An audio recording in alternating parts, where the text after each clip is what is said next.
ರಾಜ್ಯದ ಮುಖ್ಯಮಂತ್ರಿ ಆಗ್ತಾರಾ ಆಗಲ್ವಾ ಅದಕ್ಕೋಸ್ಕರ ನಾವು ನಮಸ್ಕಾರ ಮಾಡಿ ದೇವರಿಗೆ ಕೇಳ್ತಾ ಇದೀವಿ.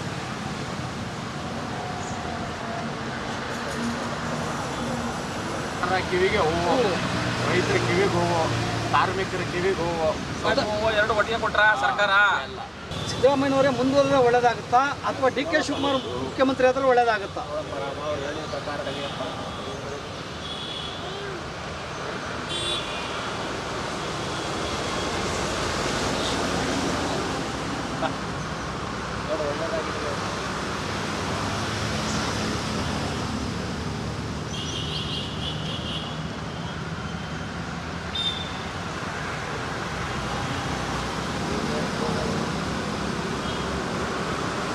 ವಾ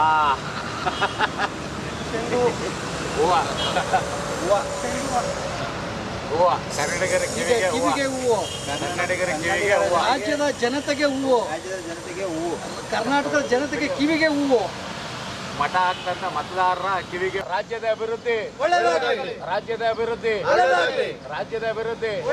ಕುರ್ಚಿ ಕಿತ್ತಾಟ ನಿಲ್ಲಲಿ, ಕುರ್ಚಿ ಕಿತ್ತಾಟ, ಕುರ್ಚಿ ಕಿತ್ತಾಟ, ರಾಜ್ಯದ ಅಭಿವೃದ್ಧಿ ಹೇಳಿದ್ರು. ಅದಕ್ಕೆ ನಾವು ಕೇಳ್ತಾ ಇದ್ದೀವಿ. ಅವ್ರು ಕೇಳಾದ್ಮೇಲೆ ಎಲ್ಲ ಕೂಡ ಚುಂಬು ಮತ್ತೆ ಹೂವು ಬಂದಿದೆ. ಯಾಕೆ ಒಳ್ಳೇದಾಗ್ಲಿ, ನಾವು ಯಾರು ಕೇಳ ಬಯಸ್ತಲ್ಲ. ಬಿಜೆಪಿ ಕಾರ್ಯಕರ್ತರು ಒಳ್ಳೇದಾಗ್ಲಿ, ಒಳ್ಳೇದಾಗ್ಲಿ, ಅವ್ರು ಶುಭ ಆಗ್ಲಿ. ಆದ್ರೆ ಅವ್ರ ಮಾತಿಗೆ ನಾವು ಮೀರಬಾರ್ದು ಅಂತ ಹೇಳಿ ಅವರೇ ಹೇಳೋದ್ ಮಾತಿಗೆ ಗಿಣಿ ಸತ್ರನ ಕೇಳಿದ್ದೀವಿ. ಭಾರತ್ ಮಾತಾ ಕಿ ಜೈ.